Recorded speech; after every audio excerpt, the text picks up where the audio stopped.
Ce monsieur me dit qu'il n'aimait pas le foot. Mais à un moment donné, il ne sait pas ce qui s'est passé. Quelque chose s'est déclenché dans sa vie. Il a commencé à s'intéresser au foot. Jusqu'à ce qu'il est devenu un grand footballeur. Mais le but, c'était quoi? Un jour, avec tout l'argent qu'il a amassé, il y a eu une catastrophe quelque part. Et la nuit dormait. Et quand il dormait, il a vu comme si c'était un songe. Quelqu'un qui lui apparaît là, qui lui dit, avec l'argent que tu as, enlève une partie. Il y a un groupe de personnes près de mourir quelque part. Tu dois donner cet argent à telle destination. Il se réveille, il regarde. Moi, je ne connais pas ces gens. Moi, je ne connais pas ces gens. Ça, c'est quel genre de rêve que je viens de voir maintenant pour prendre mon argent, donner aux inconnus. Je peux donner même aux gens que je connais, mais aux inconnus. Le monsieur s'est rendormi. Le message revient encore. Où on lui dit, prends l'argent, donne.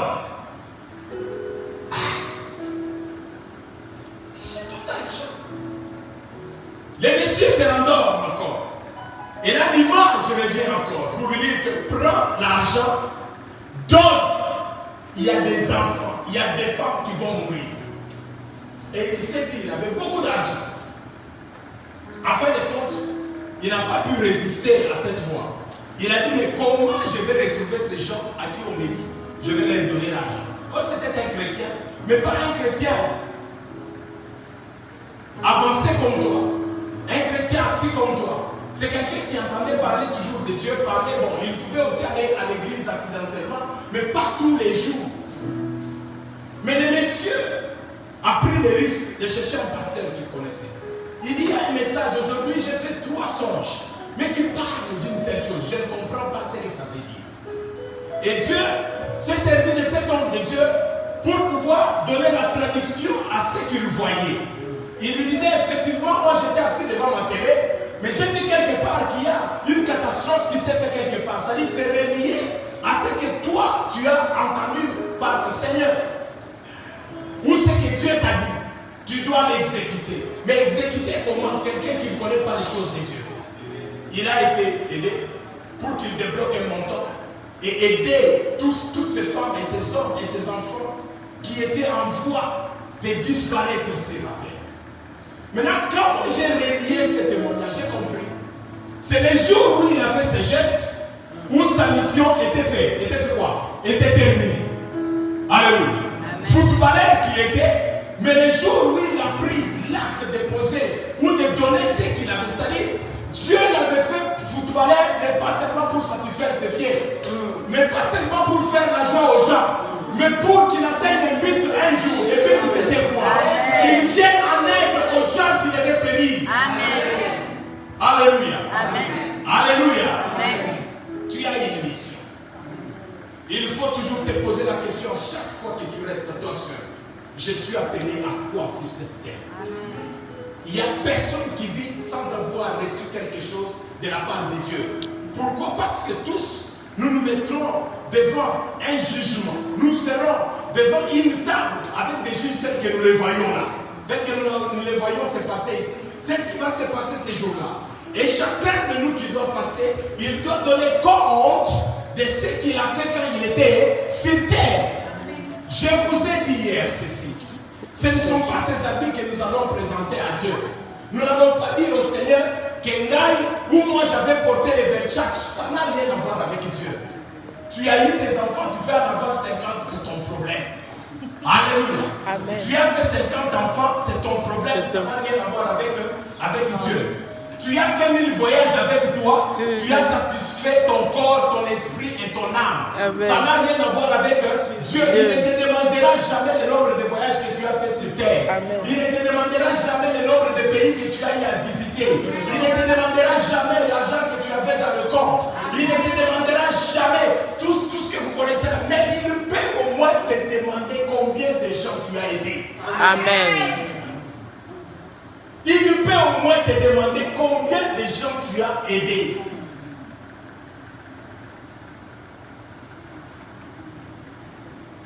À chaque fois que tu l'entends parler dans ton cœur, comment tu réagis?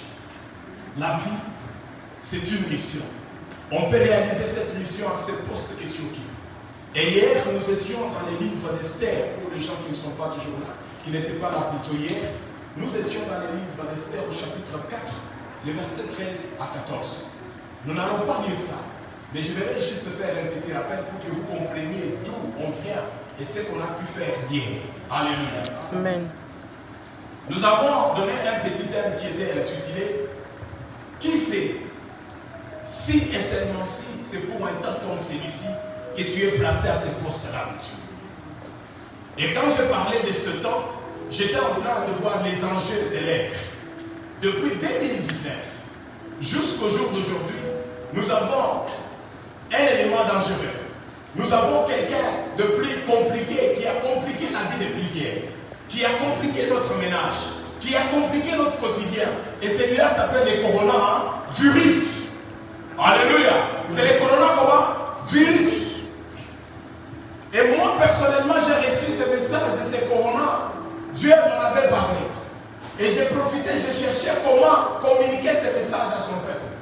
Je suis allé, je l'ai mis sur ma page Facebook avant que les choses dégénèrent telles que nous les vivons aujourd'hui. Alléluia. Amen. Alléluia. Amen. Sans savoir qu'il y a un coronavirus qui va frapper les morts. Et je l'ai mis. Les gens qui sont allés avec moi, certains ont vu. Et peut-être certains ne se sont pas intéressés parce que c'était écrit.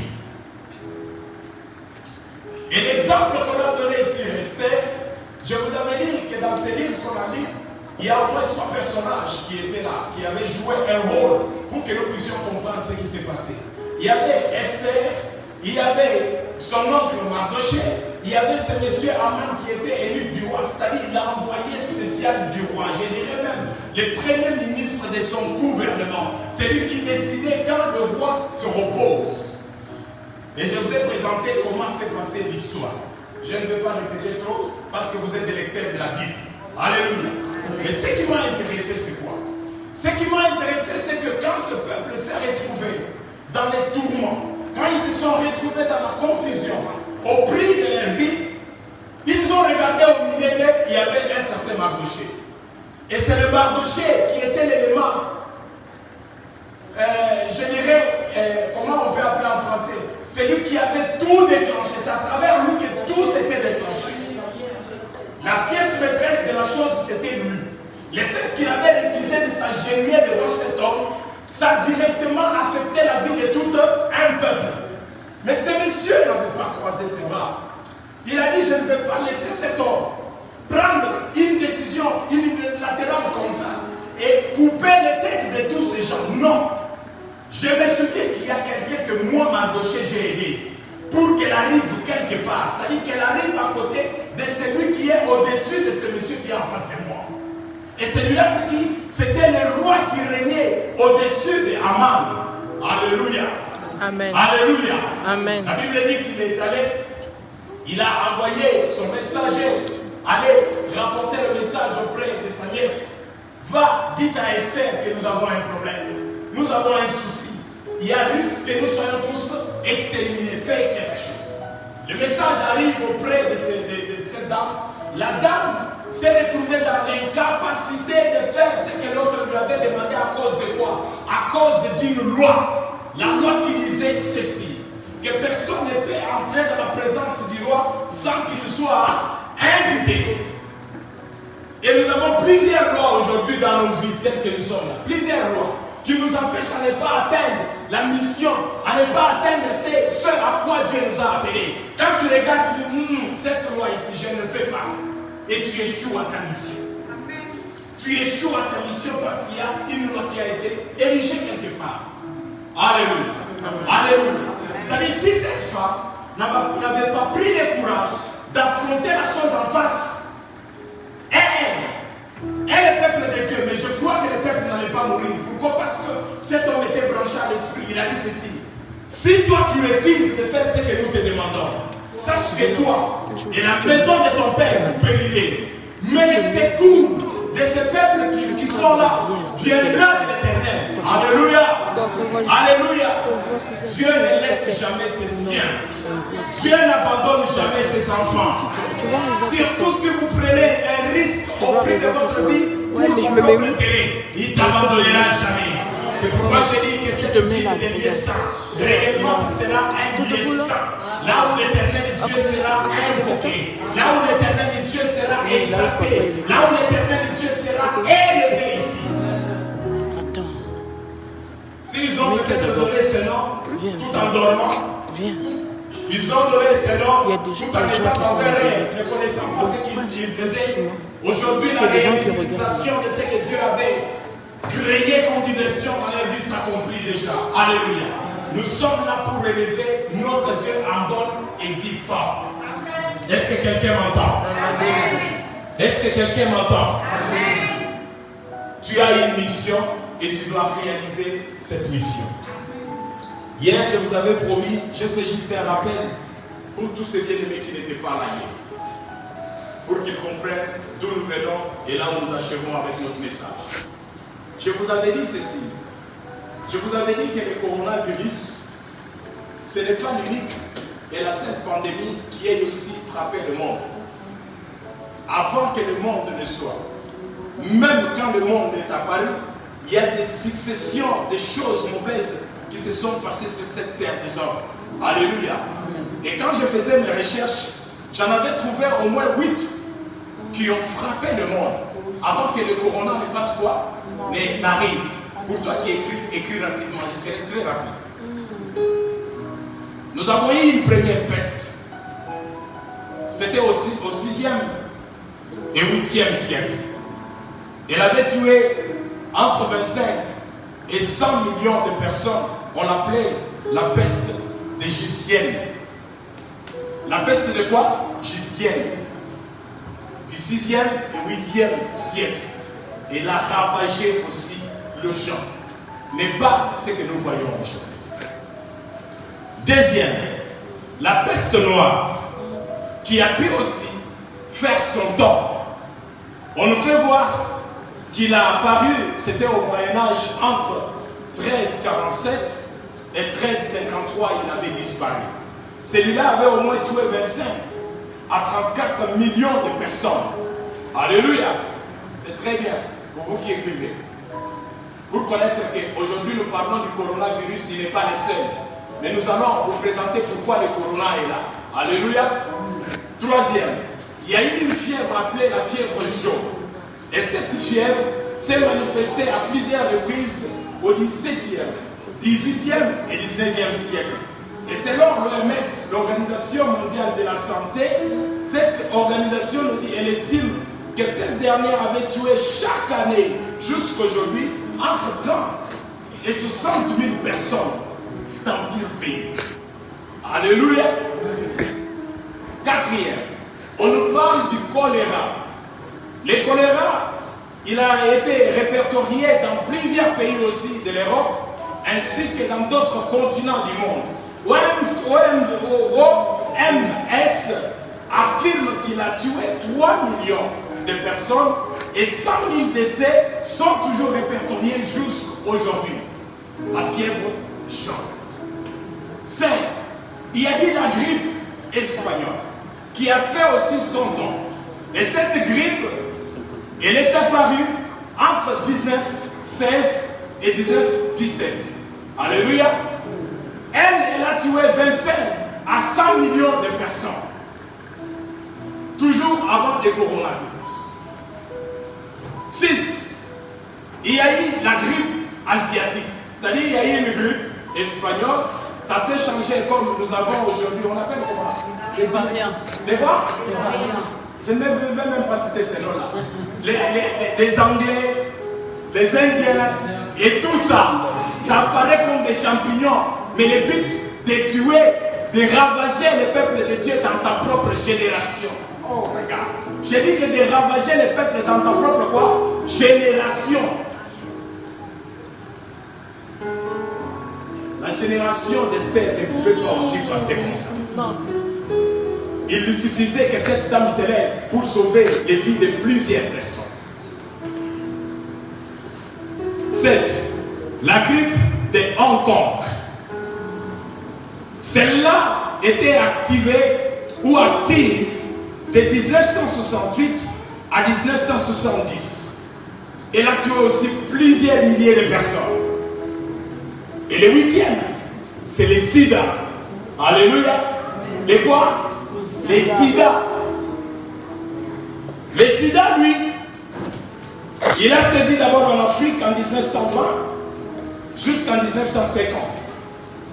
Là, il n'était pas connu ailleurs, seulement en Afrique. Dans la clandestinité, il tuait. Alléluia. On nous dit qu'il s'est propagé dans le monde entier en 1981. C'est là qu'il a commencé à prendre de l'espace. Mais avant de continuer sur ça, je vous explique ce que c'est la pandémie et l'épidémie. Qu'est-ce que la pandémie? La pandémie, c'est une maladie qui peut surgir comme n'importe quelle maladie, mais qui peut rester au moins dans une région, dans une ville ou dans un pays, ça aller ailleurs. Là, on appelle la pandémie. Et cette pandémie peut se transformer en épidémie. L'épidémie, c'est quoi? C'est une maladie qui traverse les frontières, qui part au-delà. Et une fois traversée ou touchée des pays, automatiquement, on l'appelle épidémie et non pandémie. C'est ça la différence. On est bien d'accord? Est-ce que vous avez au moins compris? Amen. C'était ça la différence. Une pandémie peut prendre une ville, peut prendre un quartier, peut aller au niveau de la province, peut attaquer un pays, mais il ne reste pas pandémie. Il peut changer de pandémie en épidémie. En épidémie, comment? Une fois qu'il saute les frontières, automatiquement, il prend l'image de l'épidémie. Et ce que nous avons aujourd'hui, ce n'est plus une pandémie. Ça a commencé comme une pandémie, mais ça a changé pour devenir une épidémie. Alléluia. Alléluia. La décision d'Aman était une pandémie quand il concevait cela. Au moment où il avait mis ça en jeu, c'était devenu une épidémie. Pourquoi? Parce que tous les peuples juifs devaient mourir. Est-ce que quelqu'un m'a entendu? Et on nous dit sur le sida, on dit qu'il a été découvert comme étant VIH en 1983 par une équipe française de l'Institut Pasteur. Et là, nous tombons maintenant sur le coronavirus. Le coronavirus vient. Mais la différence entre toutes ces pandémies ou toutes ces épidémies que nous avons connues, c'est que le coronavirus était devenu plus méchant, plus compliqué que le reste des pandémies et des épidémies que nous avons connues. Pourquoi? À elle-même, elle a déjà tué plus de 3,76 millions de personnes qui sont mortes. Alléluia. 3,76 personnes qui sont quoi? Qui sont mortes. Au moment où elle n'a pas encore fermé ses portes, elle continue à faire son travail. Mais le problème maintenant, c'est quoi? Le rôle de l'Église, c'est quoi dans toutes ces choses? Qu'est-ce que l'Église fait pour pouvoir empêcher cette hémorragie qui est en train de couler? Dans le temps ancien, à chaque fois qu'il y avait un problème dans une nation ou bien dans un pays, les autorités de ce pays-là allaient consulter les prophètes. Est-ce que nous sommes en mesure aujourd'hui d'être consultés par l'État par rapport à ce qui se passe? Point d'interrogation. Est-ce qu'on nous consulte? Point d'interrogation. Vous ferez ce même constat avec moi. Vous verrez que quand le Premier ministre passait à la télé pour parler, je ne sais pas, de mesures barrières, de donner, je ne sais pas, de confiner les gens et tout, on ne citait jamais l'église. On pouvait parler des bars, on pouvait parler des boîtes de nuit, on pouvait parler des discothèques et de tout, mais sans tenir compte de l'église. C'est le jour où l'église catholique s'est levée pour réclamer ce qui était ses droits, qu'on a reconnu au moins la place de l'église, en lui accordant au moins 30 personnes s'il veut se réunir. Mais depuis le début, on ne parlait pas de l'église. Pourquoi? L'affaire du coronavirus a pour centre, ou central, ou viser l'église. Vous savez, si on veut arrêter un homme puissant, un homme fort, sachez qu'on ne peut pas l'arrêter comme ça. Il y a quelqu'un qui a dit que quand les éléphants se battent, ce sont les airs. Tout ce qui est autour là-bas en bâtiment. Alléluia. Mais l'objectif de ce qui se passe, ce n'est pas tout ce que nous voyons. On peut t'attaquer toi, mais on est en train de me chercher moi. Connaissant que je suis un homme fort, mais on attaque d'abord l'entourage de ceux qui font la sécurité ou la force de cet homme. Alléluia. Alléluia. Dans le système des abeilles, pour vous qui connaissez ou qui avez été chez nous. Les abeilles sont conduites par une reine. Cette reine-là est protégée par tous les restes des abeilles. Lui ou elle se retrouve dans les noyaux, c'est là où elle se cache. Alléluia. C'est là où elle se cache. Pour atteindre la reine, il faut d'abord passer ou détruire toute la biche qui est autour de la reine pour l'atteindre. Mais on ne peut pas l'atteindre aussi facilement. C'est comme un Joseph Kabila qui te lève aujourd'hui, combattant. À Kokéné, tu vas aller à Kokéné, à Kokéné. Il va partir. Va à Kinshasa le faire. Yes. Il est là avec nous à Kinshasa. On sait s'approcher. C'est ça même. Alléluia. Ce ne sont pas ces muscles qui font peur. Ce n'est pas la couleur qui fait peur. Ce n'est pas ce qu'il est qui fait peur. Mais ce qui est autour de lui, c'est ça ce qui crée la terreur dans la vie des gens. Un homme fort, on ne l'atteint pas facilement. Il faut d'abord détrôner ce qui fait sa force pour pouvoir l'atteindre. L'église, c'est une puissance. L'église, c'est une force. Pour atteindre l'église, il faut accepter de dépenser des milliards de dollars, comme nous le vivons aujourd'hui avec l'économie du monde. Et tout ça dans le but de faire taire l'église. De faire taire quoi? L'église. Et quand je parle de l'église, c'est toi qui me regardes. C'est moi qui suis là. On a besoin de nous faire taire. Le problème, nous avons besoin des Esther qui peuvent se lever et dire non, nous irons voir le roi. Nous irons voir le roi. Vous avez pris la décision, mais nous irons auprès de celui qui est au-dessus de la décision. Alléluia. Alléluia. Je vous avais promis hier que je vais vous apporter des preuves qui montrent réellement que tout ce qui se passe aujourd'hui, c'est une complicité pour pouvoir t'atteindre. C'est toi qui ne te connais pas, tu es un homme fort, tu es une femme forte. On ne peut pas mettre la main sur toi facilement tant qu'ils n'ont pas encore enlevé Jésus de toi. La Bible dit que celui qui est en nous, il est plus fort que celui qui est dans le monde. Avant de t'atteindre, il faut d'abord qu'on enlève celui qui a créé le ciel et la terre. Mais qui est celui-là qui a la capacité d'enlever Dieu dans ta vie pour t'atteindre? Personne.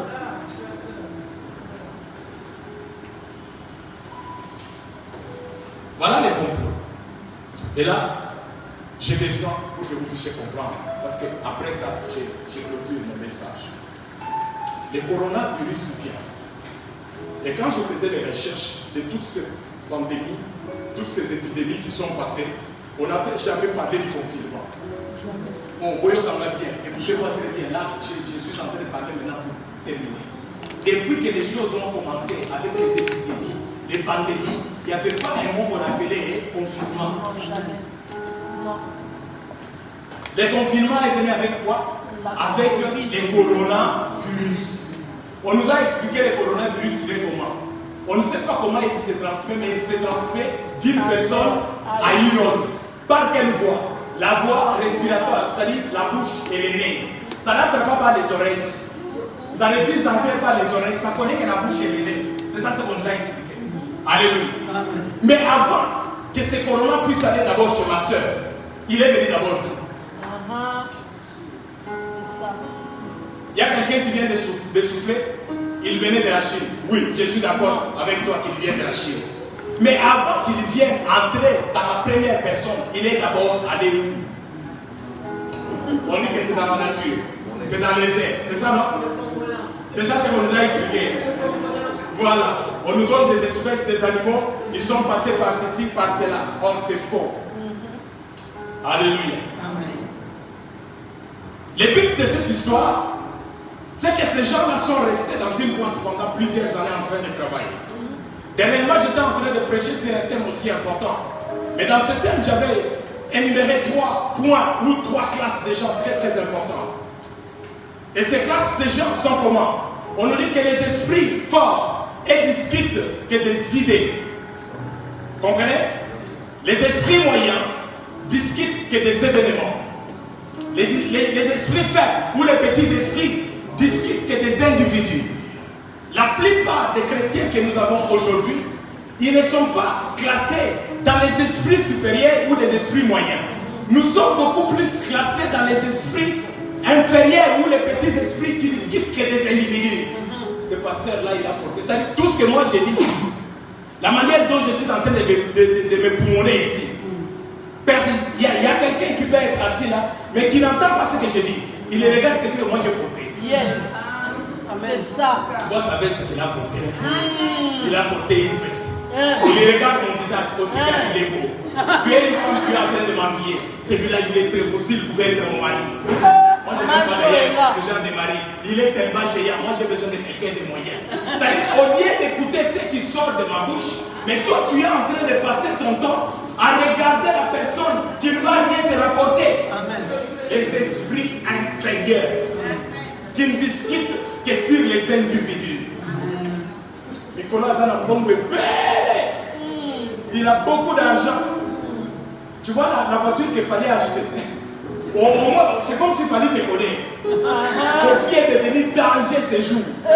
Tu vois les frères à côté là, il faut les voir. Il a une très belle femme. J'ai regardé cette femme là en train de marcher. En tout cas, voilà les choses qui détruisent ou qui sont connectées avec les esprits faibles. Tu passes ton temps sur Facebook. Tu passes ton temps sur des choses, sur les novellas, en train de parler que des gens et de faire des sales commentaires, de créer des pages qui n'existent pas pour pouvoir insulter les autres, les esprits faibles. En prêchant ça, je disais ceci. Vous savez, quand le corona est là, souvent quand on dit que le Premier ministre va passer ce soir ou bien Macron va passer pour parler, c'est tout le monde qui doit chercher à être chez lui à 20h. Pourquoi? Parce que Macron va parler. Et qu'est-ce que Macron va venir nous dire? Il va nous dire les choses qu'ils ont arrêtées comme résolution. C'est-à-dire, ils ont pris le temps d'étudier la situation et de chercher à donner solution selon leur entendement. Les esprits grands, ils sont là pour créer des idées. Toi, tu crées quoi? Nous créons quoi? Nous faisons quoi en tant que chrétiens? Le monde est beaucoup détruit aujourd'hui par les soi-disant chrétiens et non pas par les païens. C'est ça. Nous avons cherché le monde, mais nous l'avons trouvé où? À l'église. Nous l'avons trouvé à l'église. Est-ce qu'il y a quelqu'un qui m'entend? Amen. Amen. Voilà ce qu'est le coronavirus, les stratégies qu'ils ont mis en place. Ils ont pensé, en premier lieu, mesurer les niveaux de notre peur ou de notre attachement. Est-ce que nous sommes en mesure de les résister? Ils sont restés, ils ont dit qu'il y a la loi, il y a la constitution. On ne peut pas attaquer ces gens comme ça. Si vous dites ça, ils vont te dire que la loi dit ceci. Mais est-ce qu'ils sont en mesure de suivre ce que nous allons leur dire? Ils ont imposé un coronavirus et à travers ces coronas, ils commencent à nous imposer des choses. Le premier but, c'est celui-là. Le deuxième but, ils ont créé ce que nous appelons la psychose. Ou la peur. La peur pour enfants de Dieu qui n'avaient pas peur avant. Aujourd'hui, vous avez une crainte quand on te parle du coronavirus. Or, le coronavirus, là, c'est quoi? C'est comme une grippe. Oh my God, ils ne m'ont pas saisi. Le coronavirus n'est pas comme le sida. C'est comme une grippe qu'ils ont créée. La peur contre ta foi. Et surtout si tu te mets devant BFM ou tu te mets devant la télé de ce pays. Ça commence avec un grand titre, les coronavirus, depuis 2 ans. Ça a changé au moins maintenant, parce qu'avant on nous parlait, on nous donnait le rapport de combien de gens sont morts aujourd'hui. Nous avons perdu aujourd'hui 3282 personnes et demie. Alléluia. Nous avons perdu aujourd'hui 283 et demie personnes qui sont mortes. Et quand toi tu vas entendre ça, tu as peur. Et quand tu regardes ton voisin à côté, tu dis, aller là. Alléluia. Voyez un peu les buts. Voyez un peu ce qu'ils ont créé. Nous descendons. Ils nous ont amené ce truc pour nous couper les contacts. Contact et briser la couche entre frères et sœurs à travers les confinements. Tout en sachant ceci, qu'à chaque fois que tu rencontres un frère, que tu rencontres une sœur, il y a ce que nous dégageons comme énergie spirituelle. Je prends ce qui est en toi. Et toi, tu prends aussi ce qui est en moi. Mais pour t'empêcher à ne pas atteindre, pour ne pas arrêter plutôt l'avancée de leur puissance, il faut les empêcher à ne pas se visiter. Qu'est-ce que la Bible dit? mieux vaut aller dans la maison des deuils que d'aller dans la maison des fêtes. Vous pensez, et vous pouvez vous imaginer combien ces gens sont méchants. Ils nous privent même de ne pas pleurer nos morts. Est-ce que vous comprenez? Ils nous privent même de ne pas pleurer nos morts. Tu as un mari qui est à côté de toi. Il te dit juste pour voir, je ne me sens pas bien que j'aille à l'hôpital. Il part là-bas, on les bloque. Automatiquement, on lui dit que tu as le coronavirus, tu ne rentres plus. Une fois qu'il est déclaré porteur du coronavirus, il n'a pas le droit d'entrer en contact avec les gens, y compris même sa propre famille. Et ce qui se passe, ces gens ne s'arrêtent pas là. On les prend, on les met là-bas, on les bloque pour qu'ils ne soient pas visités. Après qu'ils soient bloqués, on les prive de la communication avec les autres. Comment? On crée un coma artificiel. On lui dit que pour que tu survives à ce que tu as, il faut qu'on te fasse dormir et que tu arrives à bien respirer. Et là, le monsieur est inconscient. Il n'a même pas eu le temps de se réconcilier avec Dieu. Il n'a eu même pas le temps de pouvoir examiner sur sa vie, pouvoir le permettre d'entrer au ciel. Il était dans le péché hier, ou bien il était rétrogradé hier. Il n'a pas eu le temps de gêner. Il n'a pas eu le temps de crier auprès du Seigneur, de dire, secours, j'ai besoin de toi. Pardonne-moi de tout ce que j'ai fait. On amène tout droit et sûrement dans l'enfer comme ça. Vous savez, même avant la mort, il y a une dernière parole qu'on peut accorder à quelqu'un. Même quelqu'un qu'on veut pendre, il y a une parole qu'on lui accorde. Qu'est-ce que tu veux dire avant qu'on fasse ce qu'on a à faire? Il peut s'adresser. Mais dans les comas, tu vas t'adresser aux gens comment? On a coupé contact avec ta femme. On a coupé contact avec tes enfants. Et tu n'arriveras même pas à atteindre l'un de tes bandes. Ce qui est encore beaucoup plus bizarre dans tout ça, c'est quoi? Tu meurs. On te met dans un cercueil où il n'y a personne de ta famille qui doit assister. Personne qui doit assister. Pour pouvoir voir l'état dans lequel toi tu vas partir ou dire au revoir. Et ils partent encore plus loin que ça. Ils limitent les gens qui doivent te visiter ou bien te rendre un dernier hommage. On te dit que non, quand tu seras honoré que par 3 ou 4 personnes de ta famille, point, barre. Coronavirus. Est-ce que tu es la seule pandémie?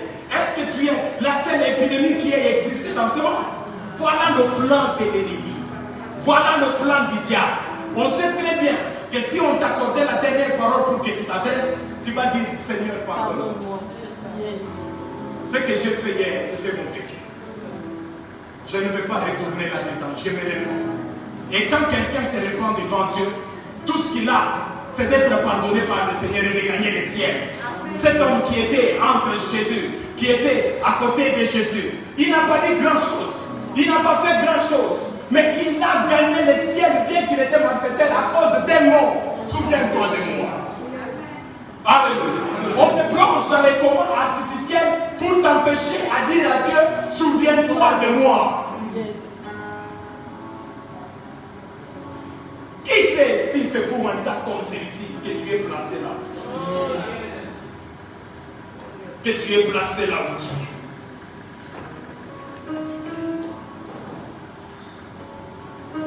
Le but encore, c'est de détruire la couche sociale dans nos familles. On vous dit que dans une maison, vous allez fêter, ou vous allez vous retrouver qu'à 6. Ils ont dit ça. Mais moi, nous, chez nous, on est 10. Je me demande, nous, on est 10. On viendra me ravir 3 enfants pour qu'on me laisse, ou bien 4 enfants pour qu'on me laisse à 6. Non, je vous demande, on a dit que si vous voulez fêter chez vous dans vos anniversaires, que vous ne dépassez pas 6 personnes, est-ce que c'est moi qui ai dit? C'est ce qu'ils ont dit. Mais les 4 plus qui sont là, on va me les ravir ou bien on va se faire. Le but c'est quoi? Le but c'est pour vous empêcher à ne pas vous visiter mutuellement. Si je viens chez toi, avec la pensée de Dieu, je peux relever le moral que tu as. Amen. Je peux t'aider avec un conseil. Je peux ramener quelque chose dans ta vie qui ne va pas. Mais pour t'empêcher ou m'empêcher à ne pas venir vers toi, il faudrait qu'on mette une loi qui va m'empêcher à ne pas passer chez toi sous prétexte que les corona se transfèrent d'une personne à une autre. Vous n'avez pas droit. Voilà comment le diable est malin. Voilà comment le diable est malin. Ce qui est bon, bien. Ils sont restés ensemble. Ces gens, ils aiment bien se donner des bisous. Les sœurs, les bisous. Quand vous lisez dans les livres de Genèse au chapitre 27, le verset 27, vous descendez, la Bible dit que quand Isaac a appelé son fils, il a dit, j'aimerais te bénir. Quand le faux fils s'est approché de lui, il n'avait plus des yeux, il ne voyait plus. Tout ce qu'il a senti, c'est l'odeur. Quand tu me donnes un baiser, tu sens mon odeur, je sens aussi ton odeur. S'il est mauvais, c'est moi qui vais assumer. S'il est bon, je vais apprécier cela. Et qu'est-ce que ce monsieur qui n'avait plus des yeux, qu'est-ce qu'il dit? Il dit que l'odeur de mon fils est semblable à l'odeur d'un champ que l'Éternel a fait quoi? A béni.